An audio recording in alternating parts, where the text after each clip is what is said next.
ایک دن یمنی بادشاہ کی اولاد میں سے حضرت سیدنا وائل بن حجر رضی اللہ تعالیٰ عنہ وفد کی صورت میں آئے پیارے آقا کے پاس گویا ایمان قبول کرنے کے لیے.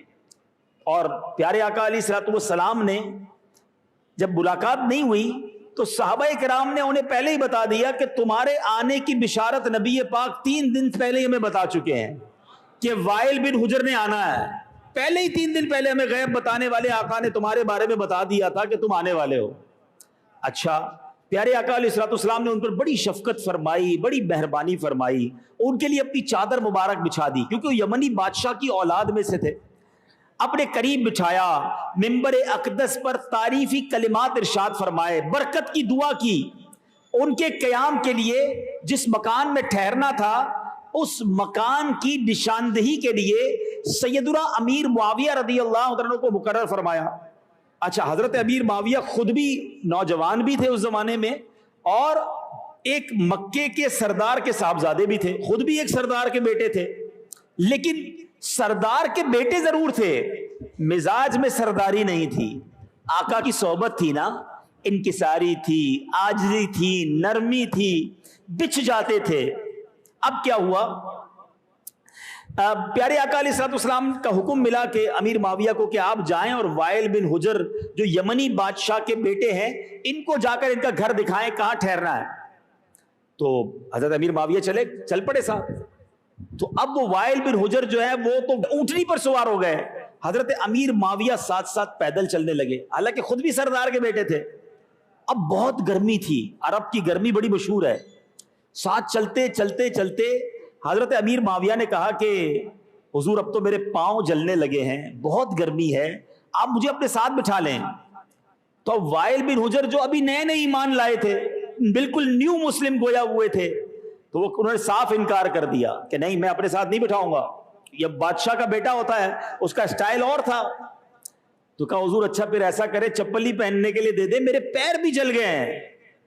وائل بن حجر نے کہا کہ تم ان لوگوں میں سے نہیں جو بادشاہوں کا لباس پہن سکو, تمہیں پتہ نہیں ہم بادشاہ کے بیٹے, تمہارا یہ مقام نہیں ہے جو تم بادشاہوں کا لباس پہن سکو, تمہارے لیے اتنا ہی کافی ہے کہ میری اونٹنی کے سائے میں چلتے رہو. حضرت امیر معاویہ سردار کے بیٹے ہیں, لیکن نبی پاک کی چونکہ غلامی میں رہے ہیں, ننگے پیر گرمی میں آنے والے مہمان کے اکرام کے لیے چلتے چلے جا رہے ہیں. حضرت امیر معاویہ جب چلتے ہوئے کوئی جوابی کارروائی نہ کی, اب وہ واقعہ تو پورا ہو گیا, اب حالات نے پلٹا کھایا. اب کچھ عرصے بعد ایک وقت ایسا آیا کہ حضرت امیر معاویہ رضی اللہ عنہ پورے ملک شام کے گورنر بن گئے. اب وائل بن حجر جو ہے اس زمانے میں حضرت امیر معاویہ کے پاس گئے, اب پورے شہر کا گورنر, اور اب یہ ملاقات کرنے گئے. تو حضرت امیر معاویہ نے بڑی محبت کے ساتھ ان کے ساتھ پیش آئے, وہاں بھی بڑی عزت دی. ماضی کا بدلہ لینے کے بجائے حضرت وائل بن حجر سے کہا کہ میرا یہ تخت بہتر ہے یا آپ کی اونٹنی کی کوہان بہتر ہے. تو حضرت سیدنا وائل بن حجر نے کہا کہ اے امیر المومنین, اس وقت میں نیا نیا مسلمان تھا, آپ اور جاہلیت کا رواج بھی وہی تھا جو میں نے کیا, اب اللہ نے ہمیں اسلام سے سرفراز فرما دیا ہے, آپ نے جو کچھ کیا وہی اسلام کا طریقہ تھا. اے میرے بیٹے اسلامی بھائیوں, اس واقعے سے ہمیں سیکھنے کو کیا ملا؟ حضرت وائل بن حجر پتہ ہے پھر کیا کہتے ہیں, کہتے کاش میں نے اپنے آگے آپ کو سوار کیا ہوتا, اپنے ساتھ بٹھایا ہوتا, اس وقت مجھے یہ پتہ نہیں تھا کہ اسلام کی خوبصورتی کیا ہے. چونکہ میں سندھ آیا ہوں اور سندھ میں بھی یہ ایک رواج, ایک انداز موجود ہے کہ اگر کوئی وڈیرا ہے, اگر کوئی مالدار ہے, اگر کوئی قبیلے کا سردار ہے, یہ بڑی عزت کی بات ہے. یہ قبیلے کے سردار نبی پاک کے دور سے موجود رہے ہیں, اس زمانے میں بھی لوگ قبیلوں کے سردار ہوتے تھے, مگر جب اسلام آیا تو اسلام نے ہمیں یہ درس دیا کہ تکبر نہیں کرنا, ظلم نہیں کرنا, اپنے آپ کو بڑا نہیں سمجھنا ہے. اللہ کے حبیب علیہ الصلوۃ والسلام نے جس طرح لوگوں کے ساتھ گل مل کر زندگی گزاری ہے, ہمیں بھی ایسے ہی لوگوں کے ساتھ پیش آنا ہے. ایک طرف تو ہم کہتے ہیں کہ ہم نبی پاک کے غلام ہیں, آقا کے امتی ہیں, سرکار کی غلاموں کے غلام ہیں, اور دوسری طرف ہم لوگوں کو بھی اپنا غلام سمجھ رہے ہیں.